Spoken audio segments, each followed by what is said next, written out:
Hey, how's it going? Thanks for listening to the first episode of my podcast. I honestly don't know why you're listening to it because the only reason this exists is I thought it was a dumb idea that might be fun to do, so I'm doing it. I guess this first part's going to be kind of like that shitty part in all like college classes, the first day of class where they go over the syllabus and like read you the like university policies for the millionth time. Um, so I guess I'm just kind of going to explain like who I am and like what I want to do with this. So anyway, hi, I'm Juniper. I like Star Trek and I like talking about Star Trek. So I guess kind of what I want to do is I want to go episode by episode throughout all of the Star Trek series and just kind of give like a brief synopsis. Maybe chat with some other people about it. Let's see. I don't know. This is just kind of a random thing I thought up today while ignoring my professor in school. So you're probably wondering why I decided to start with Deep Space Nine.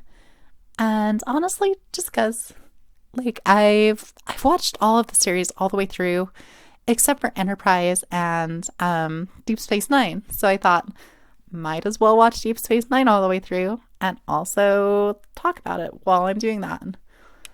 I'm gonna try to do these weekly or every other week or maybe once a month, or I actually just started a new semester of school, so I might be a little bit too busy to do this every week, but we'll see. And I can't imagine that too many people are going to listen to this regardless, so whatever. Anyway, I guess let's get into the episode proper. I'll probably add some music here to make it seem more professional or whatever.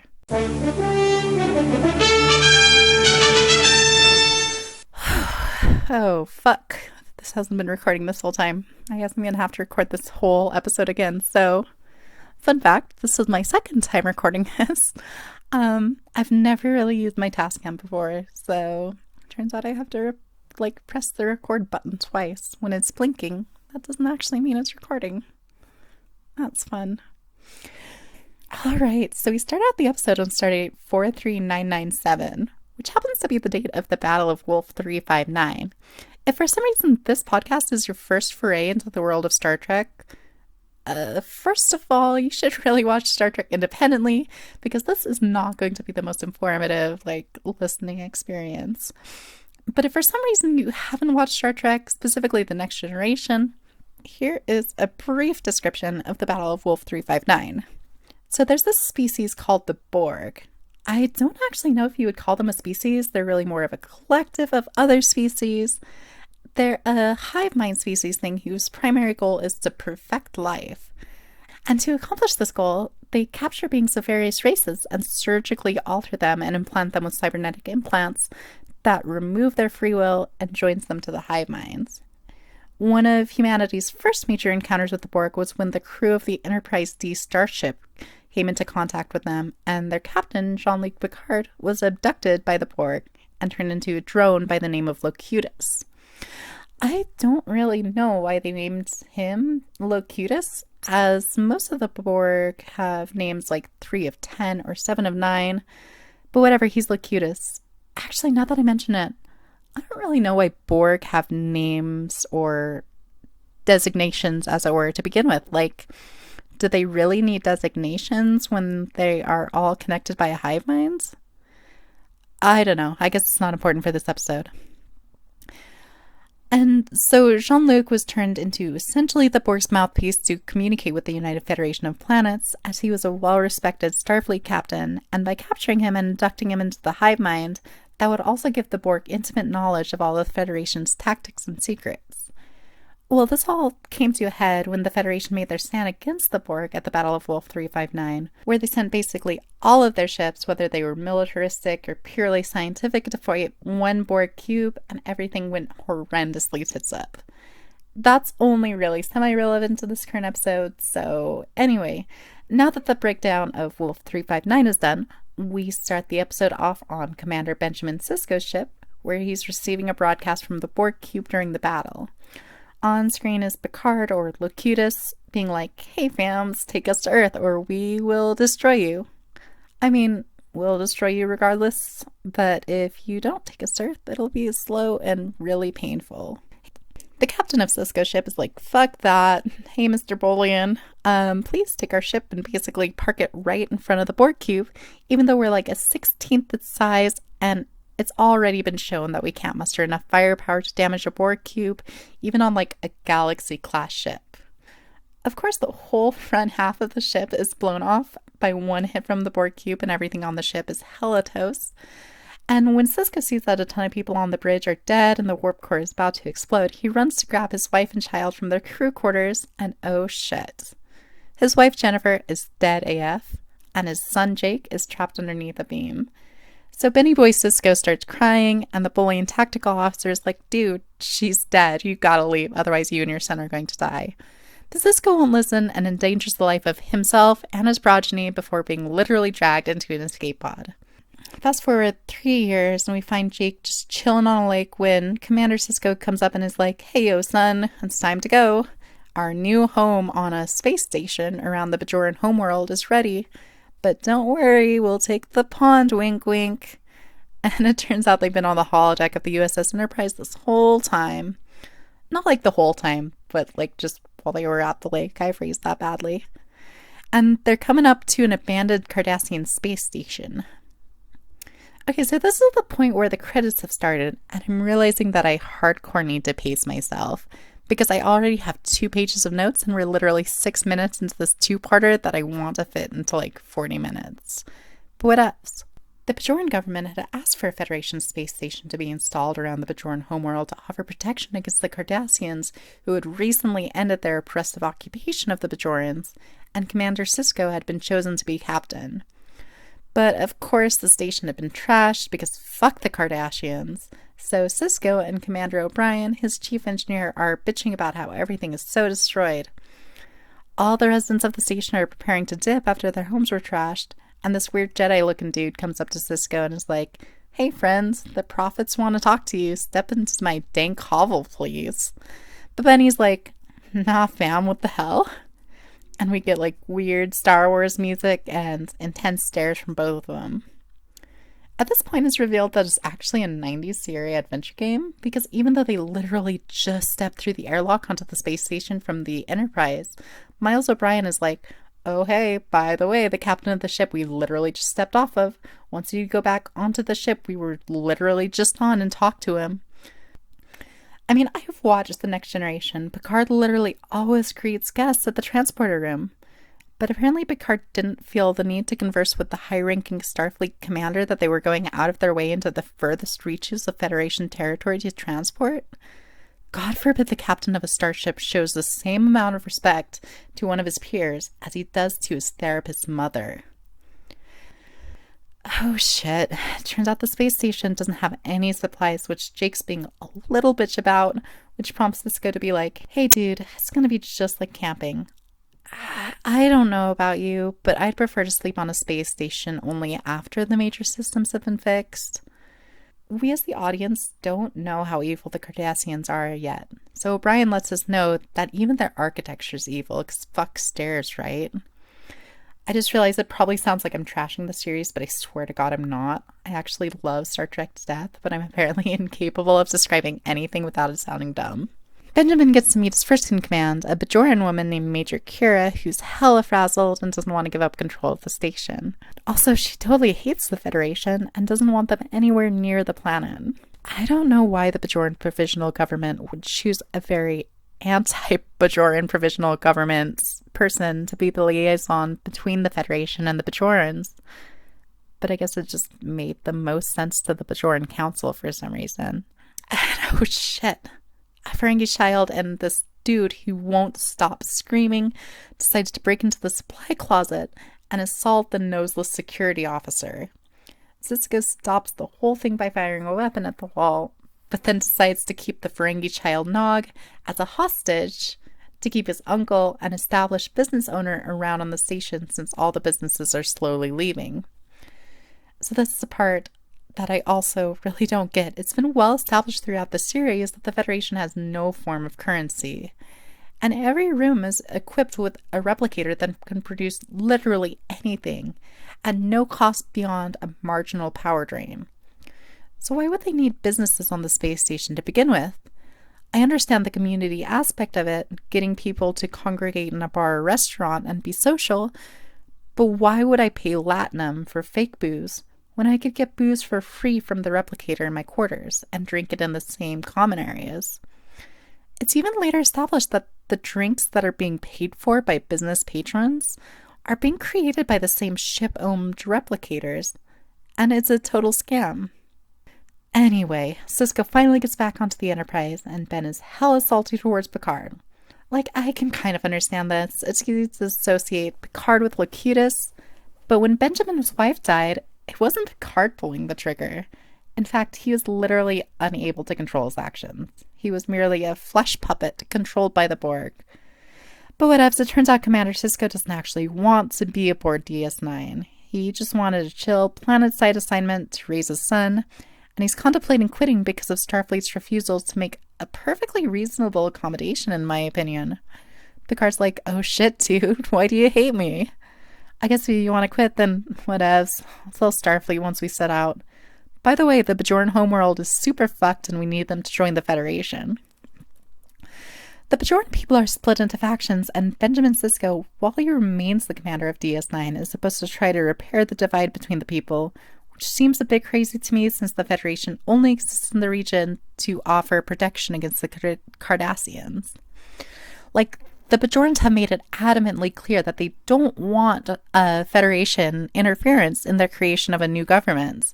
Like, they literally just got out of a century-long occupation by a multiplanetary organization. So it's totally understandable that they wouldn't want Federation interference. So anyway, Quark, the Ferengi business owner, is being a little bitch about being given free access to continue operating his casino with very limited oversight. But he finally relents when Sisko reminds him that they are literally holding his minor nephew hostage. Commander Sisko then feels the need to show off to his first officer by lifting a heavy piece of trash into a dumpster, which really doesn't impress her at all. So he takes a piece of trash out of her hands as she's holding it literally over the dumpster, and he throws it in instead. It turns out that there's going to be a civil war unless their prophet Opaka says, "Hey dudes, please don't start a war." And what a fucking coincidence. It's right at that moment that the old Obi-Wan guy comes back and takes Sisko to the Bajoran temple to meet with the prophet. The prophet touches Sisko's ear in a weirdly sexual way, and then takes him to a secret staircase where she drugs him and makes him trip balls. He's forced to relive a very traumatic memory of when he first met his wife and has to come to terms with her death all over again.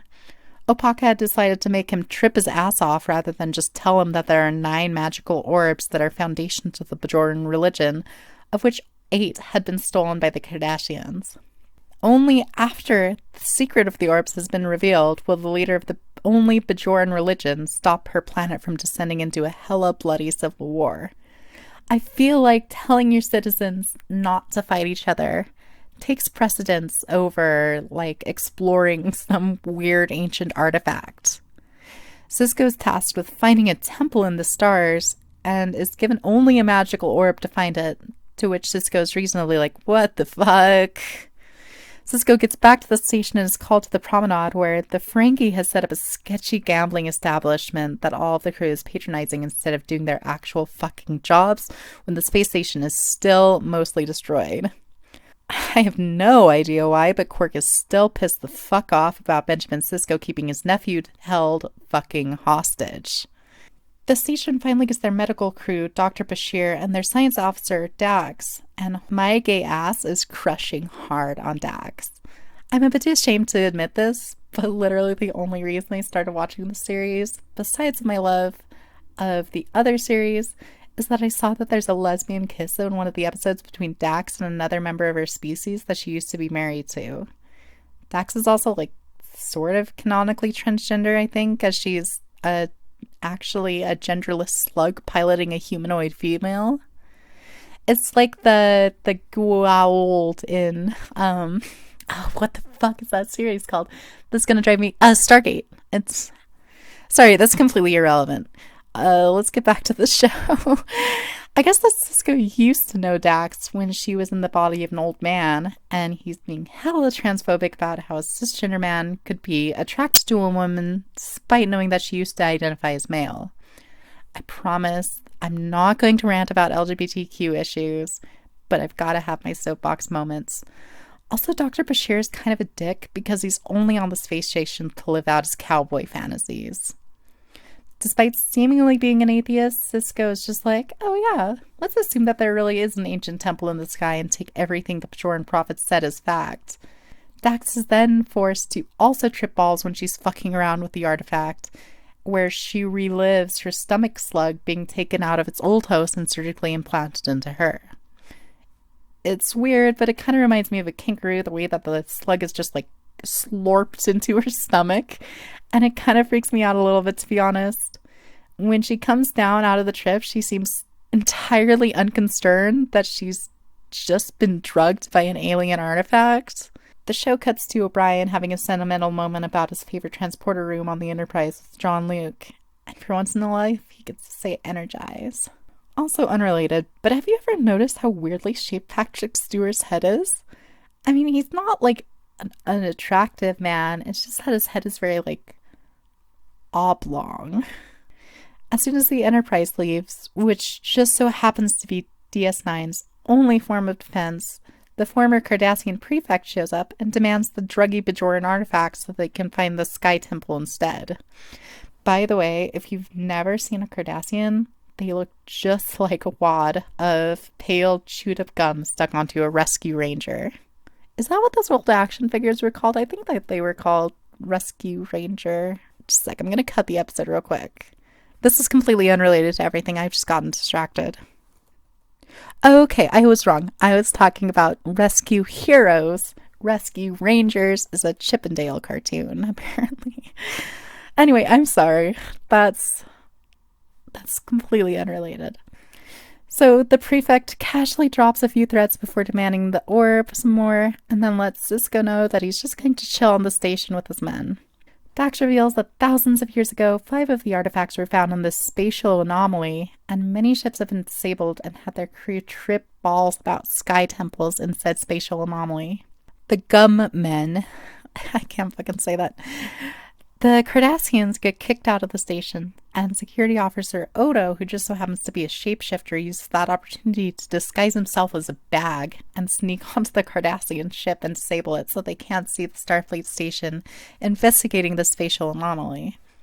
Sisko takes the shuttle out to explore the anomaly, which seems extremely strange to me. Like, he's got a science officer, but shouldn't the science officer Dax be going to explore the anomaly with someone else instead of the captain, so that if something goes wrong, the highest ranking officer isn't at a risk of being lost? Shit goes straight tits up again, and it turns out the anomaly is actually a fucking stable wormhole to the Gamma Quadrant that's inhabited by sentient beings that exist outside of time and space. How fucking pissed off do you think the Voyager crew probably was when they found out that there was a wormhole to the Gamma Quadrant, but they were still stuck in the Delta? The wormhole is inhabited by sentient beings that exist outside of time and space, and those same beings capture Dax and Sisko and make them trip balls again for a while and want them to die because they can't comprehend their existence on a linear time scale. The temporal beings force Sisko to relive more traumatic memories, and it turns out that the artifacts are actually the physical forms of an alien creature or some shit. While all of this is going on, the Federation crew members are rightly freaking the fuck out about how one of their shuttles disappeared, and they manage to transport Dax back onto the station, but Sisko's still trapped inside this trippy, milky pool of death. The aliens start to communicate with Sisko through past memories of his, and they're like, what the fuck is this time bullshit? You've got to die because you're unpredictable since you live your life linearly. Meanwhile, the subterfuge against the Cardassians has been overcome, and they've become aware of the existence of the wormhole. Major Kira wants to move the whole space station to block the mouth of the wormhole and prevent the Cardassians from taking control of it. But O'Brien is like, what the hell? There's no way we can move an entire space station whose sole function is to remain in one spot several kilometers away from the mouth of the wormhole. Dax luckily has a solution to that problem, and it looks like they'll be able to move the station after all, but there's still the problem of the station having essentially no defensive capabilities, whilst the Kardashians are already known for fighting dirty. After Sisko disappears into the wormhole, 4 of the Federation crew decide that it's a great idea for the 4 of them, also very high-ranking, very critical crew members, should head into the wormhole as well, so that potentially more of their critical crew can be destroyed as well. Through all of this, Sisko is pleading his case for humanity's existence, just like Picard did with that one Q episode, and he's having a rough go of it trying to explain concepts like time to these beings. It's a trip and a half, and I almost consider skipping past this because it reminds me of watching a high school math teacher try to explain algebra to a 6-year-old. This whole sequence is just kind of long, and it's frustrating to see beings not grasp a concept. And like, I get it. They've never encountered linear time before. But like, do we as an audience really need to watch this whole section? But anyway, we cut back to the station where O'Brien is arguing with the computer and their plan to move the space station to the mouth of the wormhole. The computer isn't letting O'Brien do anything because of safety protocols, but having a quippy argument with the station, O'Brien manages to force the station to move and stabilize manually. The 4 crew members on the away mission have finally caught up to the Cardassian ship flying towards the wormhole. They try to talk to the Cardassian captain into not pursuing Sisko into the wormhole, which of course doesn't work. We now cut back to the trippy milk world Sisko is inhabiting, where he's forced to repeatedly relive his wife's death because fuck him, I guess. The aliens are completely unable to tell the difference between memories and real-life existence, so Benny has to explain time to the aliens again. They make Ben go through basically his entire relationship with Jennifer, like stuff like them talking about children and having a family, and then more trauma, and then like Jake. It turns out that the aliens are pissed because ships entering and exiting the wormhole, like quote unquote, disturbs their existence. And when the Cardassians enter, that pisses them off more. As soon as the Federation shuttle arrives, the wormhole closes up so that no one else is able to enter, and Sisko is trapped. Again, it's back to the fucking beginning with Sisko trying to explain the fundamentals of existence to the aliens, and they're not fully convinced. Once Ben explains how baseball works to the aliens, and how the existence of baseball isn't a declaration of war against the aliens, they start to finally grasp the concept of linearity, at which point Sisko is forced back into relieving the traumatic death of his wife. The away team returns to the station, and a shit ton of other Cardassian ships have shown up, and they're like, where the fuck is our warship? What the fuck did you do to it? And they're pretty understandably skeptical when the Federation crew is like, lol dude, it was a wormhole. Don't ask me where it is though, it's just gone. The Cardassian warships are pissed the fuck off and block all transmissions to Federation ships and demand that the crew either surrenders their ship or dies. Back into the Milky Trip world, Ben is forced again to relive the death of his wife, and the aliens are just like, lol, this bitch is crying? It's you doing this, you know, why don't you stop hitting yourself? And Ben's dead wife continues the trend of sexually touching his ear, and then once again, Ben is forced to relive her death. So, okay, I love Star Trek, and I don't know, maybe I have this wrong, but I guess that the aliens had the hardest time grasping the concept of linear time because Commander Sisko, quote, exists in the time where his wife dies. Which, you know, I can kind of get behind. It was a traumatic memory, but it's obvious that he dwells a lot on it. But there's still evidence of him living linearly. There are still the physical memories of linear time, even if some of those memories are him reflecting on his wife's death. And bam, suddenly with that revelation, Ben's PTSD is cured, and the show cuts to the space station where Major Kira has ordered the ship to launch all of their torpedoes across the nodes of the Cardassian ships, to bluff their way into making the Cardassians think that they're much more heavily armed than they actually are. Major Kira lets the Cardassians know that even though there's no hope of the Federation winning in a fight, she's going to let the entire crew die rather than let the Cardassians kill them? I don't know what the point of that bluff was if either option is going to result in death. The main Cardassian falls for their bluff and is like, oh fuck, they're armed. Let's get some more fucks out here and start an attack. Despite earlier saying that they have no defensive capabilities, O'Brien is able to shoot out a mega laser that damages one of the Cardassian ships. But it's too late. The Cardassian phasers are punching holes into the ship. Even though he knows the ship is being destroyed and there must be casualties, Dr. Bashir just casually chills on the bridge until Odo is like, hey dude, do you want to come do your fucking job? The ship's still getting pummeled, and O'Brien's like, hey, do you want me to send out another mega laser? And Kara's like, no, let's surrender.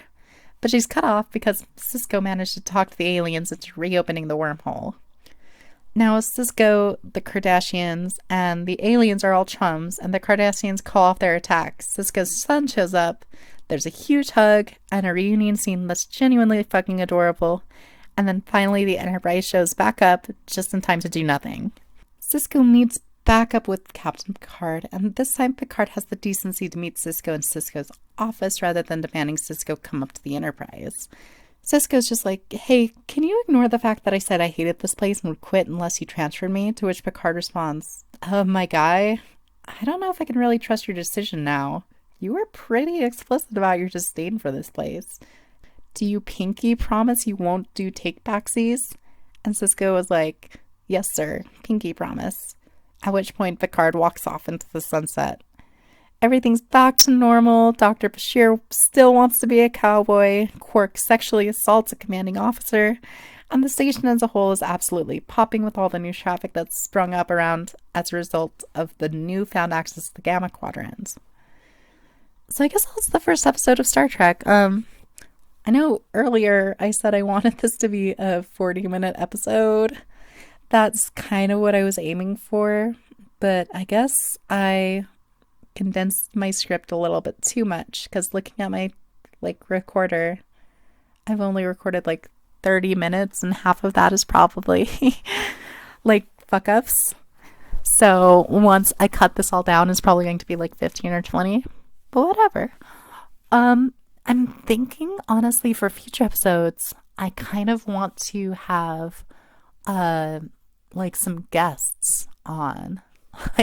One thing I've been thinking about is, getting blind guests, people who haven't really watched Star Trek before to watch whatever episode I'm on, and then have them break it down with me.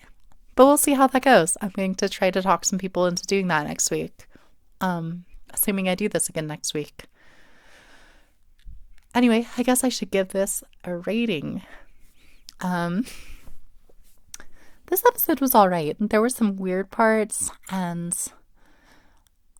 I think it's just kind of a tradition in Star Trek for the first episodes of a series, in fact, the first couple seasons of a series, to just really have a hard time finding their footing, and I don't think this one's much different.